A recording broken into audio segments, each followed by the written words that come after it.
श्री कल्याण सेवा आश्रम के दिव्य शिविर में, दिव्य सभागार में, सत्संग की श्रृंखला में यूँ तो अनेकानेक अनुष्ठानिक उपक्रम चल रहे हैं। उन अनुष्ठानों के क्रम में जो सबसे महत्व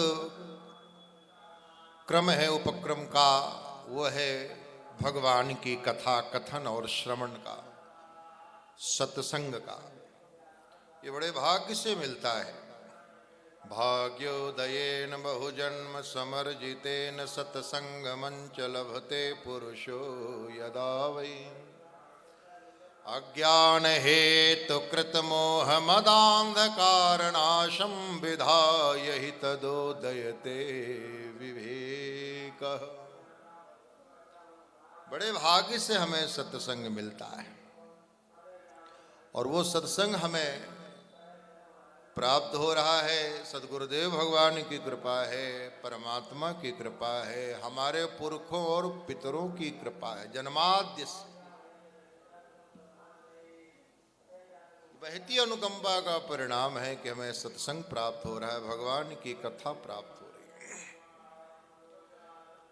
कम रसम के रसे स्थितिम करोति आसा कथा। संसार के पाप ताप संताप से आपको उठा करके भगवान के आनंदमय रसमय में आकर स्थापित कर दे, उसी का नाम है प्रभु की कथा।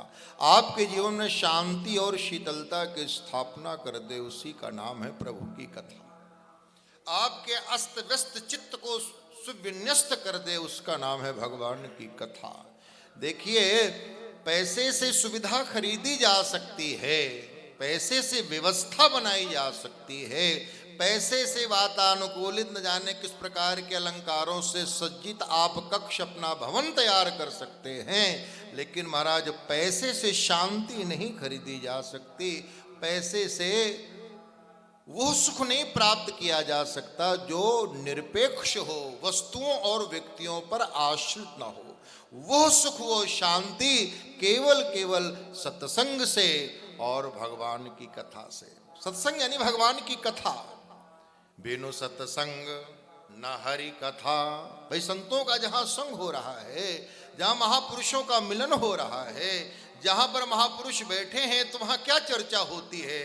सताम प्रसंगान मम वीर्य संविदो भवंति हृत कर्ण रसायना कथा तज्जोषणादा शुप वर्ग वर्तमनी श्रद्धा रतिर भक्तिर अनुक्रमिष्यति। जहाँ महापुरुष लोग बैठते हैं, जहाँ संत लोग बैठते हैं, वहाँ कोई ऐसी वैसी चर्चा नहीं, मेरी ही गुणों की गाथा। भगवान कह रहे हैं, भगवान कपिल कह रहे हैं, मेरी ही गुणों की कथा कही जाती है और वो कथा हमारे जीवन में शांति की स्थापना करती है, हमारे जीवन का मंगल करती है। मंगल करनी कलिमल हरण तुलसी कथा रघुनाथ की। महाराज कैसा कैसा मंगल करती है। आप देखें, भागवत जी के महात्म्य में सनत कुमारों के विषय में आता है कि वो सनत कुमार क्या है? कथा मात्रैक जीवन है, कथा ही उनका जीवन है। जिस प्रकार भोजन न मिले तो व्यक्ति व्याकुल होने लगता है, वैसे इन महापुरुषों को कथा न मिले तो वो व्याकुल होने लगते हैं। सदा वैकुंठ निलया, सदा वैकुंठ निलया हरि कीर्तन तत्परा लीलामृत रसोन्मत्ता कथा मात्रैक जीविनः।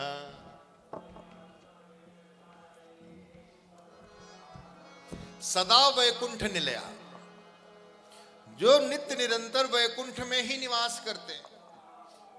देखिए, वैकुंठ एक स्थान विशेष का नाम तो है ही, लेकिन एक भाव अवस्था है, हमारे आपके जीवन की आंतरिक अवस्था है। जिनका जीवन कुंठा से रहित हो जाए वो सब वैकुंठ में ही है। और जीवन को कुंठा से रहित करना है, काम क्रोध से रहित करना है, तो कहाँ आना है? सदगुरु के चरण में बैठ करके प्रभु की कथा सुननी है। कथा सुनते सुनते हमारा जीवन वैकुंठमय हो जाएगा, हमारी आंतरिक रहनी वैकुंठ में ही हो जाएगी। तो वैकुंठ एक स्थान विशेष का नाम तो है ही है, साथ ही साथ एक आंतरिक अवस्था है। सदा वैकुंठ निलया हरि कीर्तन तत्परा, और श्री हरि के कीर्तन में तत्पर है, उत्साहित रहते हैं, तैयार रहते हैं। जहां मौका मिला श्री हरि नाम का संकीर्तन करते रहते हैं, भगवान के गुणों का गान करते रहते हैं। ये कौन कर रहे हैं? महापुरुष लोग, जो विरक्त हैं, जो भवबंधन से मुक्त ही हैं, जो जरा मरण से मुक्त हैं, आवागमन से मुक्त हैं। उन महापुरुषों की जरा स्थिति देखिए। सदा वैकुंठ निलया हरि कीर्तन तत्परा, लीलामृत रसोन्मत्ता कथा मात्रैक जीविनः। लीलामृत रसोन्मत्ता, पागल हैं, मतवाले हैं, दीवाने, भगवान की लीला रसपान करने में मतवाले हैं। पागलों के समान जो है भगवान की लीला रस का पान करते रहते हैं। और कथा मात्रैक जीवन है, कथा के लिए ही जिंदा है। उनका जीवन, उनका जन्म लेना, उनका समग्र जीवन प्रभु की कथा कथन और श्रवण के लिए है। कथा मात्रैक जीविनः। और फिर कहते हैं हरि शरणम एवं नित्यम येषां मुखे वचः। और हरि शरणम हरि शरणम हरि शरणम, ये मंत्र उनके होठों में नित्य निरंतर खेलता रहता है। हरि शरणम हरि शरणम, गुरु शरणम गुरु शरणम, हरि शरणम हरि शरणम। तो परिणाम क्या हुआ महाराज? हरि शरणम नित्यम येषां मुखे वचः, अतः काल समादिष्टा जरायुष्मान न बाध्यते। परम श्रद्धेय परम पूज्य परम विद्वान श्रीमद् भागवत और श्री राम कथा के सरस वक्ता हमारे महामंडलेश्वर स्वामी जी महाराज, हरिचेतनानंद जी महाराज जी,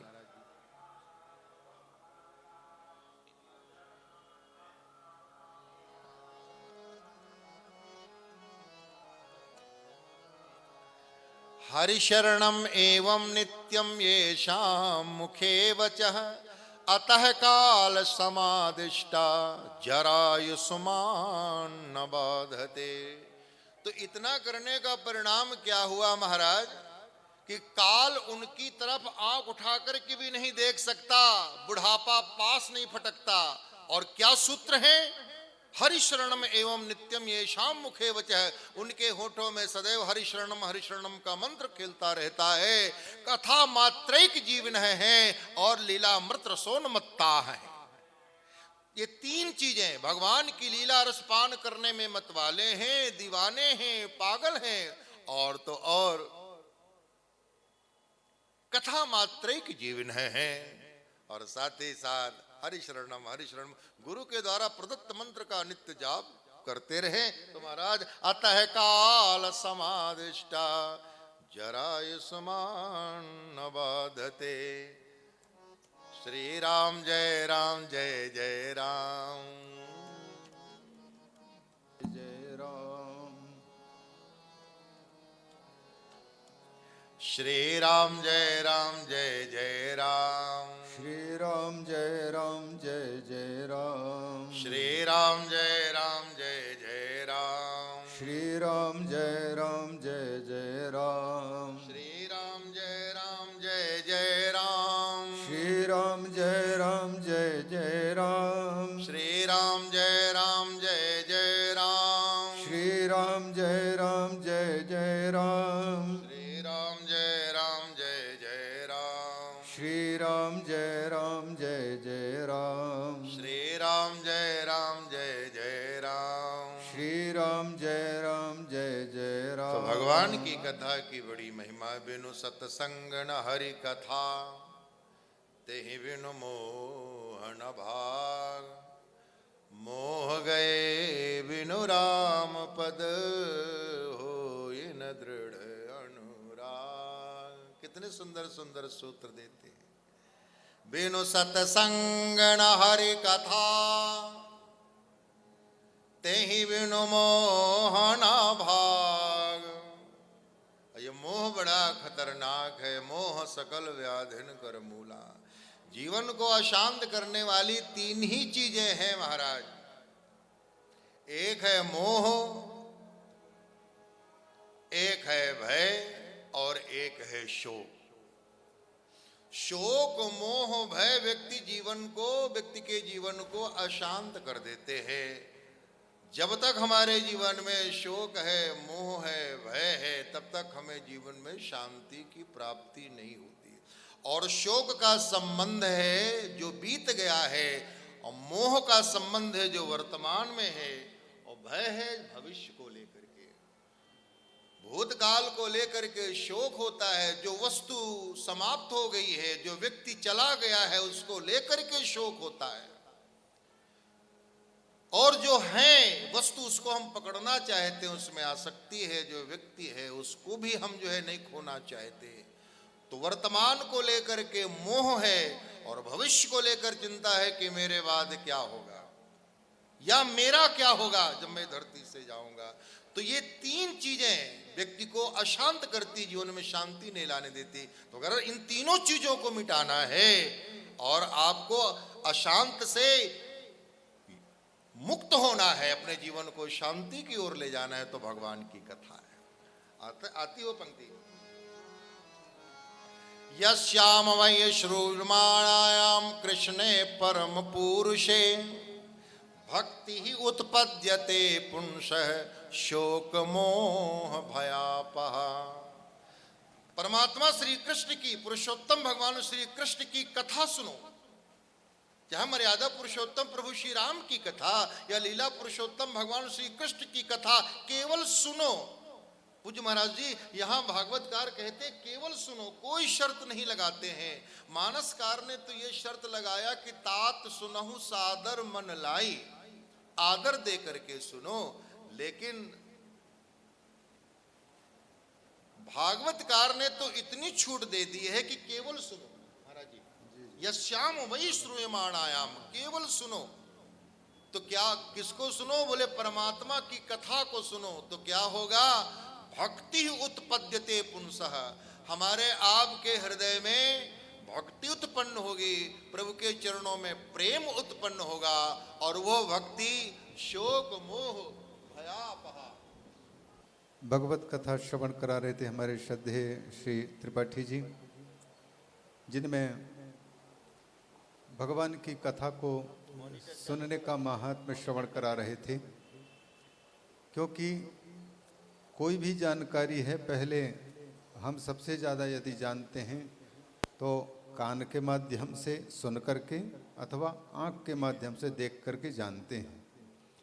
ये जो ज्ञानेंद्रियां हैं, रूप का ज्ञान करना है तो आँख से, शब्द का ज्ञान करना है तो कान से, खट्टे मीठे तीखे रस का ज्ञान करना है तो जीभ से, ठंडी गर्मी बरसात है इसका पता लगाना है तो त्वक इंद्रिय से, और खुशबू है कि बदबू है इसका ज्ञान प्राप्त करना है तो घ्राणी इंद्रिय, नासिका इंद्रिय से। वाक इंद्रिय कर्म इंद्रिय है, वो बोलती है, और बोले हुए शब्द को कान सुनते हैं। ये कान अच्छे भी शब्द सुनते हैं, बुरे भी शब्द सुनते हैं। अच्छे शब्द सुनने से अच्छा प्रभाव पड़ता है, अच्छे संस्कार पड़ते हैं और अच्छी वासना बनती है। बुरे शब्द सुनते हैं तो बुरा संस्कार बनता है, बुरी वासनाएं बनती हैं। इसलिए ये सुनने पर जोर दिया है ऋषियों ने, पहले सुनो। और 9 प्रकार की भक्तियों में से भक्त प्रहलाद जी से अगर पूछें तो पहली भक्ति में वो श्रवण को रखते हैं। श्रवणम, हम जो सुनेंगे, सुने हुए का चर्वित चरवण होता है। जैसे गाय चरती है और चर कर के रख लेती है, बाद में उसी का चरवण करती है, उसी प्रकार से कान से हम जो सुन चुके होते हैं उसी का मनन होता है, उसी का चिंतन होता है। आँख से जो देख चुके होते हैं उसी का स्मरण होता है। अगर अपनी स्मृति अच्छी बनानी हो तो कानों से अच्छी बातें श्रवण करें, अगर अच्छी स्मृति बनानी हो तो आंख से अच्छे दृश्य का दर्शन करें। लेकिन विडंबना यह है कि हम चाहे कितने भी प्रयास करें, अच्छाई का दर्शन करेंगे, अच्छी चीज़ का, बुरी चीज़ को नहीं देखेंगे। अच्छी बातें सुनेंगे, बुरी बातें हम नहीं सुनेंगे। ये हम प्रयास तो कर सकते हैं, लेकिन ये अचानक शंकर जी के मंदिर की भांति चारों ओर से खुले हुए, जैसे शंकर जी के मंदिर में दरवाजा, उसी प्रकार कान भी खुले हुए हैं, और कौन से शब्द आकर के कान में पड़ेंगे इसका हमको पता नहीं है। 5 मिनट के बाद कौन सा शब्द हमें सुनने को मिलेगा, वो शब्द का प्रभाव हमारे चित्त में क्या पड़ेगा, इसका किसी को ज्ञान नहीं है। उसी प्रकार से अभी हमको पता नहीं है 10 मिनट बाद अगर सड़क में चल रहे होंगे तो कौन सी घटना देखने को मिलेगी, इसका हमें ज्ञान नहीं है। इसलिए अच्छा और बुरे का दर्शन, यह भी हमारे भविष्य को लेकर के भगवान उस दृश्य को दिखाते हैं और सुनाते हैं शब्दों को। इसीलिए ऋषियों ने प्रार्थना की कि प्रभु, हमारे बस की बात नहीं है कि हम अच्छी चीज को अपने पुरुषार्थ से देख सकें या अच्छी बात को हम कान से सुन सकें। ये आप जैसा चाहते हैं वैसा होता है, अतः आप कृपा करें, यदि हम कान से कुछ सुने, शब्द सुने, तो ऐसे शब्द हमको सुनने को मिले जिस शब्द को सुन करके हम आपके चरण कमलों की भक्ति प्राप्त कर पावें अथवा जीवन को सार्थक करने के प्रति हम चल पड़ें। आंखों से उसी दृश्य का दर्शन हमको कराएं जिस दर्शन से हमें आपकी ओर आने की प्रेरणा प्राप्त हो। भद्रम कर्णेभिः शृणुयाम देवाः, भद्रम पश्येम अक्षभिर्यजत्राः, स्थिरैरङ्गैस्तुष्टुवांशस्। प्रार्थना करते हैं, हे प्रभु, अगर हम कान से सुने तो भद्र का ही श्रवण, राम भद्र, बलभद्र, कृष्ण भद्र, हम अच्छी बातों को सुनने को प्राप्त करें, और देखें आँख से तो अच्छी चीज़ का ही दर्शन प्राप्त करें। तो सबसे पहले संस्कार को जमाने के लिए 2 चीज़ें हैं। माता जन्म देती है और माँ जो बोलती है उसको हम सुनते हैं, उसका संस्कार पड़ता है। जैसे बोलते हैं माता पिता घर में या घर के सदस्य बोलते हैं, उनको सुनते सुनते वैसे ही हमारे संस्कार पड़ते हैं, और फिर वासना उनकी बनती है। अच्छी वासना बनती है अच्छे कर्म करने से या अच्छी बातें सुनने से, और अच्छी वासना बनती है अच्छे दृश्य देखने से। इसलिए ये प्रार्थना की जाती है। तो आए, ये जो तीर्थराज में आने का हम लोगों का सबका एक ही प्रयोजन है कि हमारे चित्त का शोधन हो, पुण्य की प्राप्ति हो। पुण्य की प्राप्ति इसलिए क्योंकि जब तक चित्त शुद्ध नहीं है तब तक हमारे पास में सुख के साधन कितने भी जुटा लें, पर चित्त निर्मल नहीं है, मन ठीक नहीं है, बुद्धि ठीक नहीं है, तो सब कुछ अच्छा होने पर भी अच्छा नहीं लग सकता। इसलिए हम पहले भी प्रार्थना कर रहे थे, निवेदन कर रहे थे कि भगवान मन को मांगते हैं, बुद्धि को मांगते हैं। मुझे मन को समर्पित कर दो, बुद्धि मुझे समर्पित कर दो, बाकी सब हम संभाल लेंगे। तो भगवान की कथा भी कान के माध्यम से अंतर में प्रवेश करके अंतर की बुराई को दूर करती है। भगवान की अच्छाइयों की बातें कथाओं में मिलती हैं, चरित्रों का अवलोकन होता, भगवान के लीला का वर्णन सुनने को मिलता है, भगवान के धामों का वर्णन सुनने को मिलता है, भगवान के गुणों का वर्णन सुनने को मिलता है, भगवान के चरित्र का श्रवण जब होता है तो जो अच्छाइयाँ हैं उन अच्छाइयों को सुनने से हमें भी लगता है कि हम भी इसी प्रकार से बने होते तो भगवान की भांति हम भी सम्माननीय होते, पूजनीय होते। और जो जितना सुनता है भगवान के कथाओं को, वो भगवान का रूप अंदर से प्राप्त होता जाता है, जिसको सारूप्य मोक्ष कहा जाता है। माने भगवान के जैसा रूप को प्राप्त कर लेना। हनुमान जी का पुजारी हनुमान जी की भांति ही चेष्टा करने वाला उनके स्वभाव का हो जाता है। तो हम जो सुनते हैं वैसे ही हम बनते हैं। तो सुंदर बात अभी श्रवण कर रहे थे। हमारे बीच में परम श्रद्धेय पूज्य महामंडलेश्वर श्रद्धेय स्वामी श्री हरि चेतनानंद जी महाराज विराजमान हैं। इनकी पावन वाणी हम सबको प्राप्त हो, और आगे आने वाले जो यहाँ के कार्यक्रम हैं उनकी भी सूचना हम सबको धीरे धीरे प्राप्त होती रहें, ताकि समय आने पर हम अलर्ट रहें और महापुरुषों के आने पर उनका दर्शन, न केवल बाह्य दर्शन बल्कि उनका अंतर दर्शन भी हम समय के अनुसार प्राप्त कर सकें। तदर्थ पूज्य अच्छा तो एक अभी चर्चा चल रही थी, पूज्य महाराज जी बोल रहे थे, ये देहेस्थि मांस रुधिरे, ये घटना श्रीमद् भागवत की महिमा का वर्णन करने वाला जो पद्म पुराण है 55,000 श्लोकों वाला, वो 55,000 श्लोकों वाले पद्म पुराण के लगभग 6-7 खंड हैं। उनमें से एक खंड में भागवत के 6 अध्यायों में महात्म वर्णन है, जिसमें कि आत्मदेव की कथा आई है, उनके पुत्र गोकर्ण और धुंधुकारी की कथा आई है, और उनकी पत्नी धुंधुली की। इन 4 पात्रों की विशेष चर्चा है, और प्रसंगवशात धुंधुली के बहन की और उनकी सखी की चर्चा आई है। जीवन में हम लोग कोई भी वस्तु इस संसार में प्राप्त किए हैं अथवा प्राप्त करने की कोशिश करते हैं, तो ये कोशिश इसलिए करते हैं कि हमें यह विश्वास है कि उस वस्तु को पाकर के हम सुखी हो जाएंगे। बस वही बात आत्मदेव के जीवन में थी। सब कुछ उनके पास में था, लेकिन घर में उछलने कूदने वाला बालक नहीं होने के कारण वो दुखी था। उनका सामाजिक परिवेश में रहने वाले व्यक्ति को समाज का असर पड़ता ही है। समाज में जिनके संतान हैं, जिनके पैसे हैं, जिनके नौकरी है, जिनकी प्रशंसा होती है, तो उनकी तरह कदाचित हम होते तो हमारी भी यही स्थिति होती, ये इच्छा होती है। हम जैसी संगति करते हैं वैसा बनने की इच्छा होती है।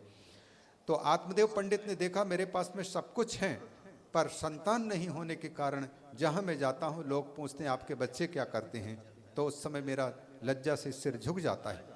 इसलिए वो पुत्र नहीं होने के कारण वो अपने आप को दुखी महसूस कर रहा था। मेरे यदि पुत्र होते तो मैं सुखी हो जाता। तो इसीलिए सुख प्राप्ति, पुत्र प्राप्ति के उपाय के रूप में आत्मदेव पंडित जी को बहुत लोगों ने पुत्र प्राप्ति के उपाय बताए। किसी ने कहा कि आप पुत्र प्राप्त करना चाहते हैं तो गोमाता की सेवा करो। गोमाता की सेवा करने से गोमाता खुश होकर के जब अपने बच्चे को जन्म देगी, फिर उस बच्चे के भाग्य से दूध आएगा, उस दूध का सेवन बाल उसका बछड़ा करेगा, उसके साथ साथ प्रसाद रूप में आपको मिलेगा, उससे खून बनेगा, उससे शरीर का सत्व बनेगा, उससे जो संतान होगी वही आपको लाभकारी होगा। तो पुत्र प्राप्ति के लिए गोसेवा एक साधन के रूप में, जैसे महाराज रघु की प्राप्ति राजा दिलीप को हुई थी, दिलीप ने गोमाता की सेवा की थी और गोमाता की कृपा से उनको रघु जैसा इस भारतवर्ष का चक्रवर्ती सम्राट जो भगवान श्री राम के वंश में उत्पन्न हुए थे। इसलिए गोमाता की सेवा करने का आदेश दिया। लेकिन गोमाता की सेवा करने के लिए आत्मदेव पंडित जी गाय ला करके रखे। गाय लाते ही उनकी सेवा करते वो गाय बांझ हो गई।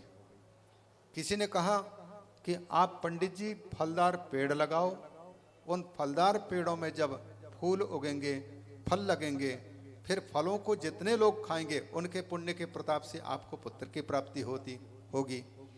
आत्मदेव पंडित जी ने वृक्ष लगाए, लेकिन वृक्ष लगाए तो उनमें फूलों का आना बंद हो गया, फल आने की तो बात दूर रही, फिर खाने को मिलेगा किसको।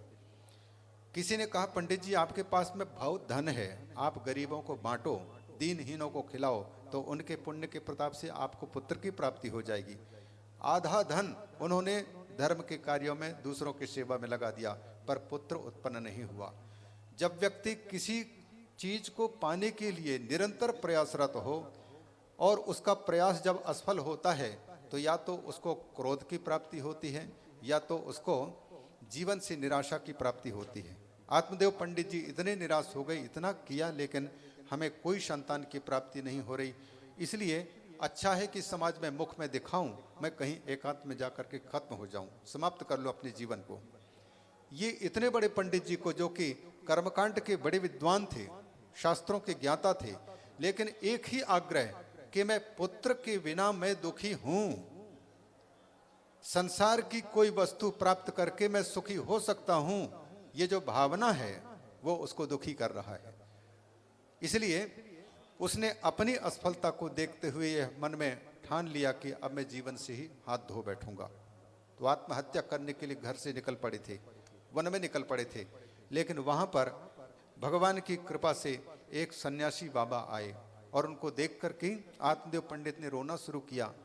उन संत ने उनसे पूछा तो ये सारी बात बता दिए और उस संत से कहा कि यदि मुझे संतान की प्राप्ति का उपाय आप नहीं बता सकते हैं तो मैं आत्महत्या कर लूंगा।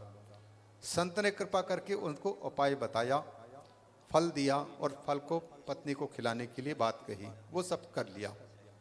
अब कालांतर में जो संत ने उनको कहा था कि देखो तुम्हारे भाग्य में तुम्हारे ललाट की रेखाएं बता रही कि 7 जन्म तक तुम्हें संतान की प्राप्ति नहीं है, संतान सुख नहीं है। लेकिन हठात जबरदस्त उन्होंने आग्रह दुराग्रह करके फल लेकर के प्राप्ति के लिए, पुत्र प्राप्ति के लिए प्रयास किया। फल रूप में उनका पुत्र तो नहीं हुआ, बल्कि दूसरे का बेटा उनको प्राप्त हुआ। एक का नाम गोकर्ण जो गाय का बेटा था, और एक ये धुंधुली के बहन का बेटा, उनका निजी बेटा नहीं था।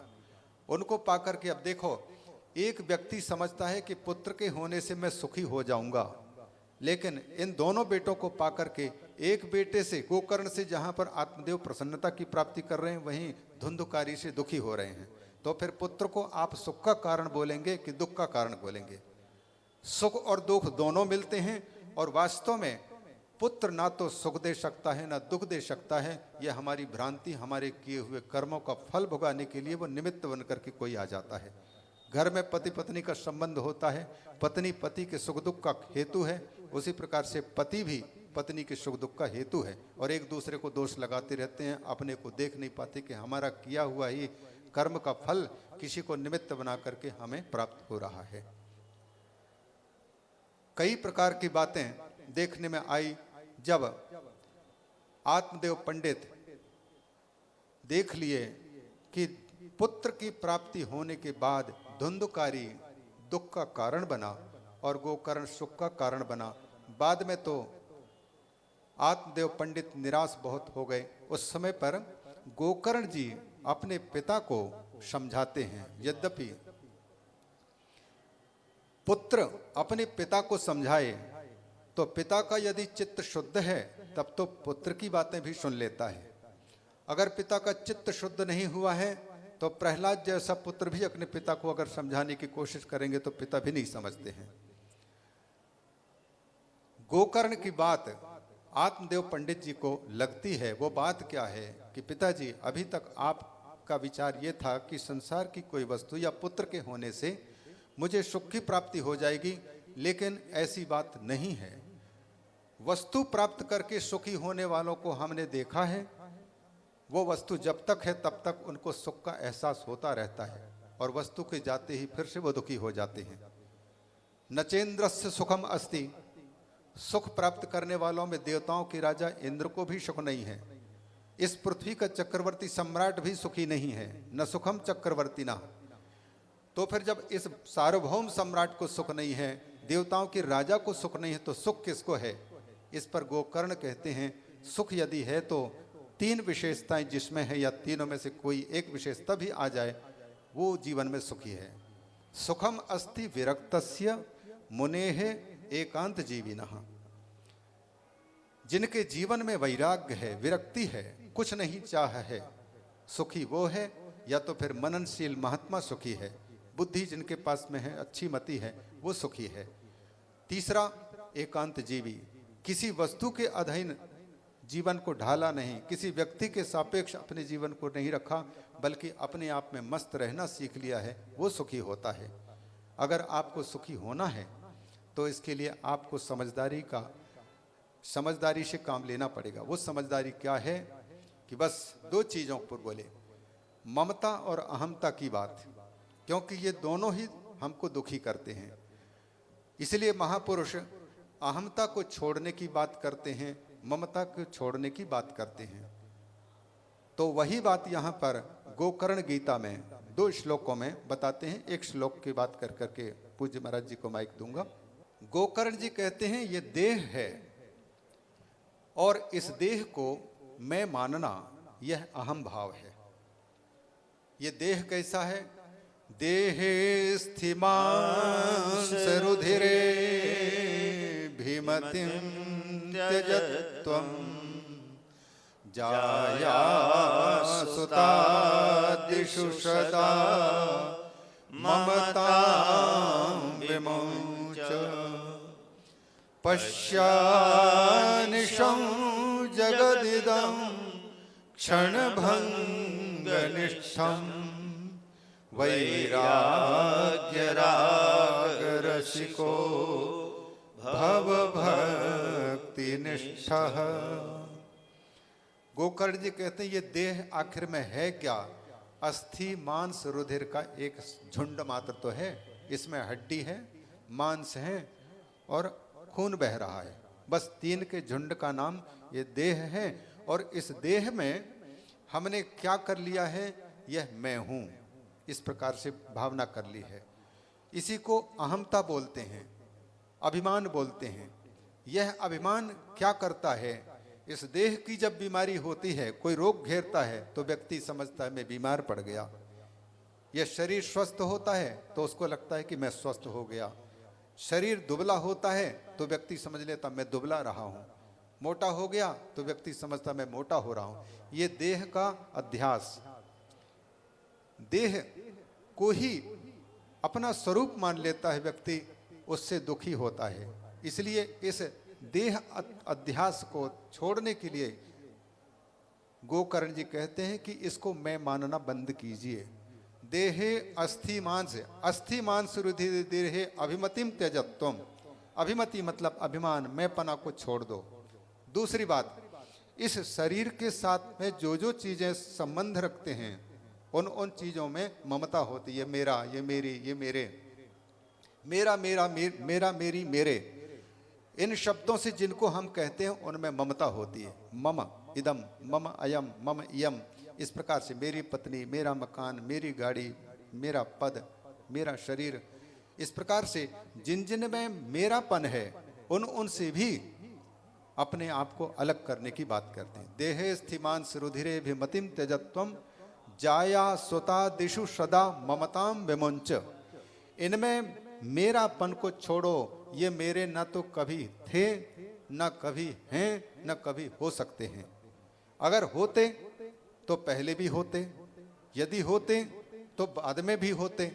लेकिन ये तो केवल जब तक जीवन है, शरीर में प्राण है, तब तक के लिए ही मेरे, मेरी और मेरे कहला रहे हैं। इनमें से कोई भी मेरा नहीं है। सब कुछ पाया है यहीं से और यहीं छोड़ जाना है। इसलिए मेरा, मेरी और मेरे कहने लायक चीजें कुछ है नहीं। इनसे ममता को छोड़ दो।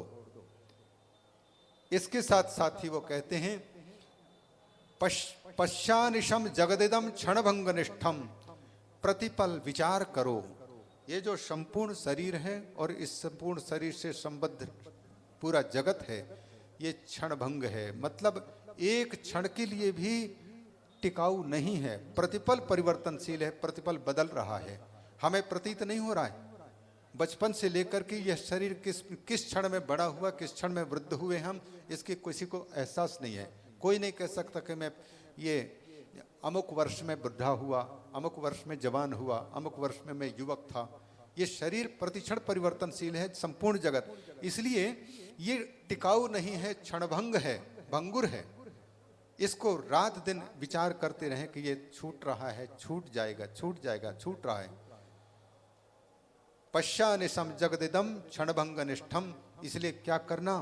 वैराग्य राग रसिको, वैराग्य रस को, वैराग्य एक रस है, उस रस के रसिक हो जाओ। जैसे भगवान की कथा, रस रूप रास रसैया, भगवान कृष्ण जो रसस स्वरूप हैं, उस रस की कथा भी सुनते हैं जो लोग रसीले लोग होते हैं। रसो वैशा पिबत भागवतम रसम, भगवान के रस को पियो, भागवत को पियो कहते हैं। तो ये रस, वैराग्य भी एक रस है। वैराग्य राग रसिको भव, भक्ति निष्ठा, भक्ति में निष्ठा रख करके जीवन को सुधारिए। पिताजी, आपकी गड़बड़ी यही थी कि मेरे पुत्र नहीं हैं इसलिए मैं दुखी हूं। बल्कि सन्यासी लोग, संत लोग ये बताते हैं जिनके पास पुत्र नहीं होने के कारण व्यक्ति पुत्र नहीं होने से दुखी होता है, लेकिन जिनके पास पुत्र है वो पुत्र होने के कारण दुखी होते हैं। बेटा हमारा ठीक नहीं है, बहू ठीक नहीं है, बेटियां सुधर नहीं रही हैं, ये उनकी चिंताएं होती हैं, उनको कष्ट होता है। जैसे धुंधकारी के कारण आत्मदेव को दुख है, गोकर्ण के कारण सुख है।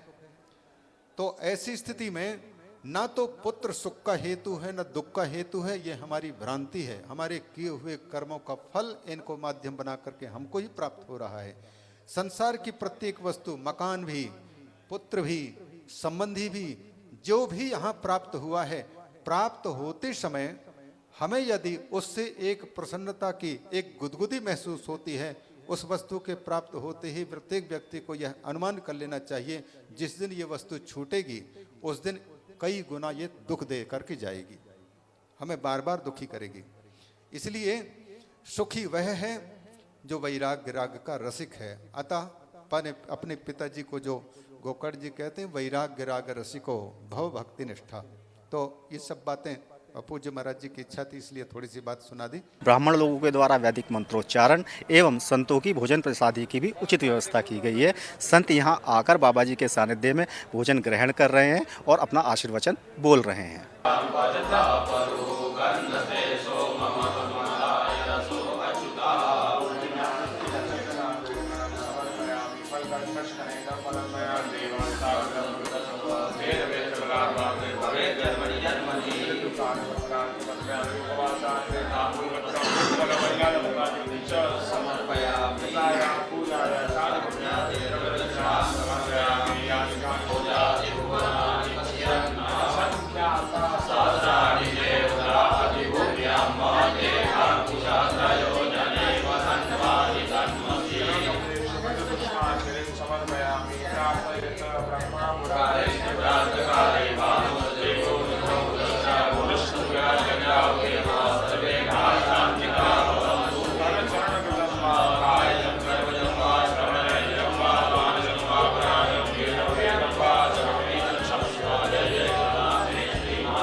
वगैरह है बाबा जी, स्कूटी वगैरह है।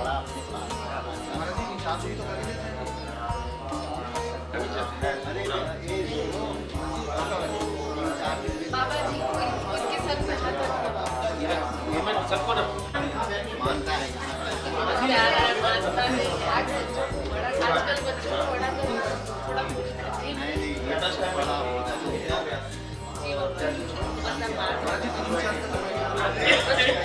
और अभी बच्चे भी चल रहे हैं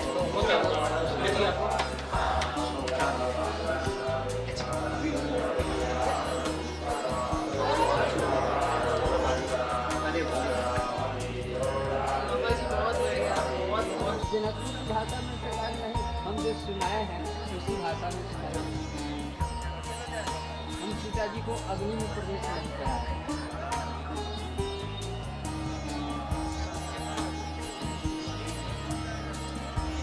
कथा वाचक लोग को यही कथा कहते हैं।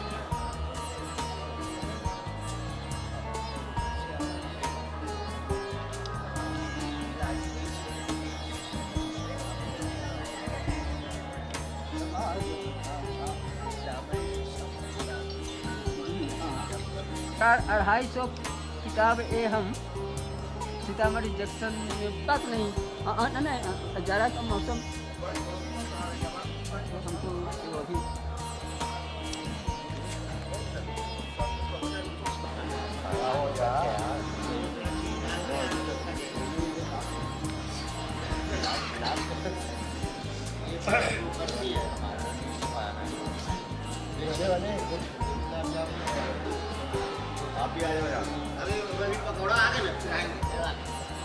खोती रखो थी भैया नमस्ते ये में नहीं रहे भैया रुकिए घुसिए ऐसे कर तो पहले चाय ना अच्छा चाय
जगद्गुरु श्री चंद्र भगवान की जय। गंगा मैया की जय। यमुना मैया की जय। यमुना मैया की जय। ब्रह्म श्री गुरु महाराज की जय। नमः पार्वती पतये हर गंगा तरंगरमणि निरंतर विभूषित भागम नारायण प्रियमनंगमदापहरं पार्वती पतये हर हर।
आदि शंभु स्वरूप मुनिवर चंद्राशीष गंगाधरम।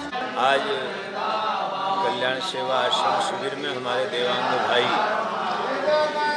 नडियाद गुजरात से उनकी ओर से संतों का एक विशाल भंडारा कल्याण सेवा आश्रम शिविर में आयोजित किया जा रहा है।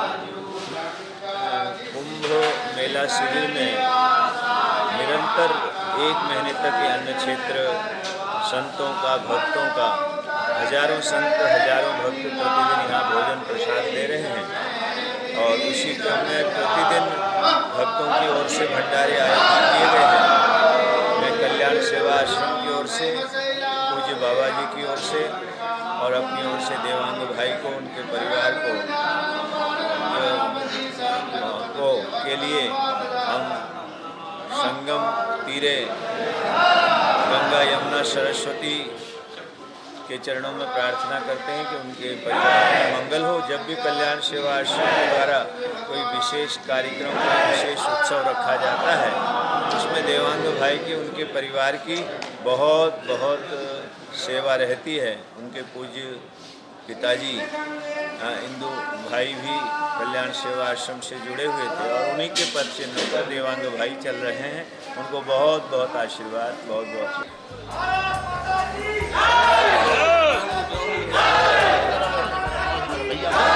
सब जने आनंद रहो।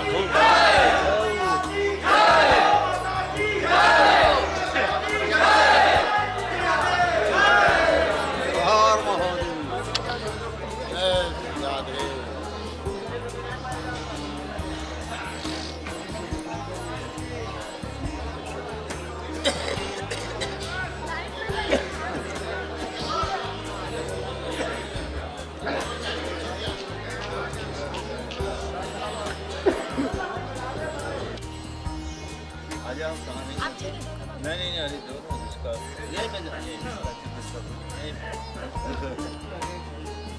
स्वामी जी आ जाएंगे ना आगे बढ़ते जाएंगे। हाँ बढ़ाओ तो खड़े रहो।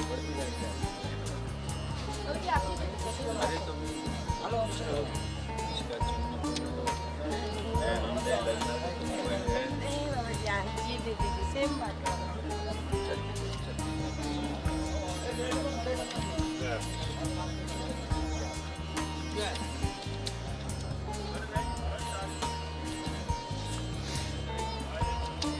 जय महाराज।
जय